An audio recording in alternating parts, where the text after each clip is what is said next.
வெற்றி பேரணியை தமிழ்நாடு மதுரையிலிருந்து தொடங்குகிறது. இந்த நாடு இதுவரை கண்டிராத பிரம்மாண்ட மாநாட்டிற்கு, தமிழ் மண்ணின் ஜனநாயக திருவிழாவிற்கு அழைக்கிறார் வெற்றி தலைவர் விஜய். இந்த விதத்தில் நம் மாநாட்டில் நாம் அனைவரும் கடைபிடிக்க வேண்டிய வழிகாட்டல்கள்: திண்டுக்கல்லில் இருந்து வரும் வாகனங்கள் திருமங்கலம் வழியாக பார்க்கிங் ஒன்றிற்கு வர வேண்டும்.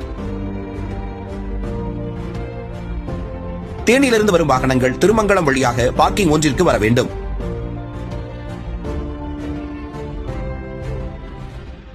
திருச்சி மார்க்கமாக வரும் வாகனங்கள் அனைத்தும் மேலூர் வழியாக பார்க்கிங் 2ற்கு வர வேண்டும். தென்காசியிலிருந்து வரும் வாகனங்கள் விருதுநகர் வழியாக APK 4 வழி சாலை மார்க்கமாக பார்க்கிங் ஒன்றிற்கு வர வேண்டும். புதுக்கோட்டையிலிருந்து வரும் வாகனங்கள் திருப்பத்தூர் மார்க்கமாக பார்க்கிங் ஒன்றிற்கு வர வேண்டும்.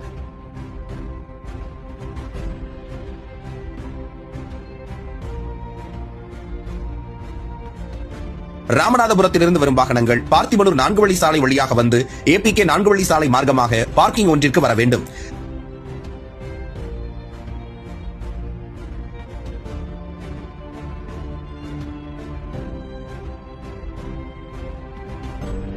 திருநெல்வேலியிலிருந்து வரும் வாகனங்கள் APK 4 வழி சாலை மார்க்கமாக பார்க்கிங் ஒன்றிற்கு வர வேண்டும்.